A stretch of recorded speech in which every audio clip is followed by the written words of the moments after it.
മലയാളികൾ ഉറങ്ങുമ്പോൾ മുല്ലപ്പെരിയാറിന് ഒന്നും സംഭവിക്കരുതേ എന്ന് പ്രാർത്ഥിക്കുക. വൈറലായി കത്തോലിക്കാ പുരോഹിതന്റെ ഫേസ്ബുക്ക് പോസ്റ്റ്. ലോകത്തിലെ ഏറ്റവും ആപൽക്കരമായ അണക്കെട്ടുകളിൽ ഒന്നാണ് മുല്ലപ്പെരിയാർ എന്ന ന്യൂയോർക്ക് ടൈംസ് റിപ്പോർട്ട് പുറത്തുവന്ന സാഹചര്യത്തിൽ ഫാദർ ജോഷി മയ്യാറ്റിൽ തന്റെ ഫേസ്ബുക്ക് പേജിൽ എഴുതിയ പോസ്റ്റ് വൈറലായി മാറിയിരിക്കുകയാണ്. അദ്ദേഹത്തിന്റെ ഫേസ്ബുക്ക് പോസ്റ്റിലേക്ക് നാട്ടാരെ പ്രാർത്ഥിക്കാൻ ശീലിപ്പിക്കുന്ന നാടുവാഴികൾ. വടക്കുകിഴക്കൻ ലിബിയയിൽ വെറും 53 വർഷം മുമ്പ് മാത്രം പണിതു തീർത്ത അബു മൻസൂർ, ദർന എന്നീ 2 ഡാമുകൾ ഇക്കഴിഞ്ഞ 11-ാം തീയതി വെളുപ്പിന് തകർന്നപ്പോൾ ദർന നഗരത്തിൽ മരിച്ചത് 11,000-ലേറെ പേരാണ്. കാണാതായത് 10,000-ഓളം പേരെയും. 90,000 മനുഷ്യരാണ് ആ പ്രദേശത്ത് താമസിച്ചിരുന്നത്. അവരിൽ 20,000 പേർ ഇന്നില്ല. 230 ലക്ഷം ക്യൂബിക് മീറ്റർ ജലമാണ് 74 മീറ്റർ ഉയരമുള്ള അബു മൻസൂറിൽ സംഭരിച്ചിരുന്നത്.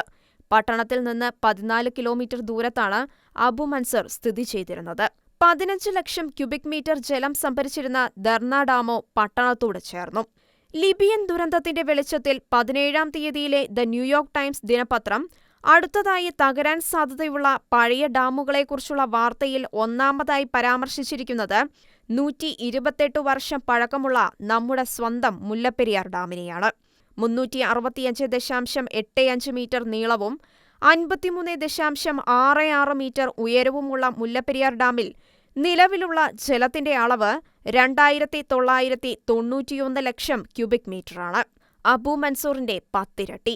35 ലക്ഷം മനുഷ്യരാണ് ബൃഹത്തായ ഈ ഡാമിനു കീഴിൽ കഴിയുന്നത്.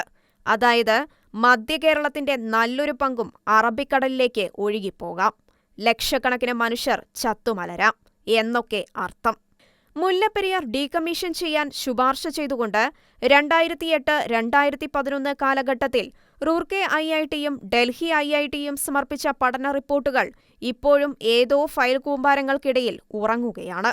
ഡീകമ്മീഷൻ ചെയ്യേണ്ട പഴക്കം ചെന്ന ഡാമുകളുടെ പട്ടികയിൽ മുല്ലപ്പെരിയാറും ഉൾപ്പെടുത്തിക്കൊണ്ട് ഐക്യരാഷ്ട്ര സംഘടനയുടെ ഇൻസ്റ്റിറ്റ്യൂട്ട് തയ്യാറാക്കിയ പഠനം 2021 ജനുവരി 22-ന് പുറത്തുവന്നിട്ടും കേരളത്തിൽ ഭരണകൂടം ഒന്നും അറിയാത്ത മട്ടിൽ കൂർക്കം വലിക്കുകയാണ്.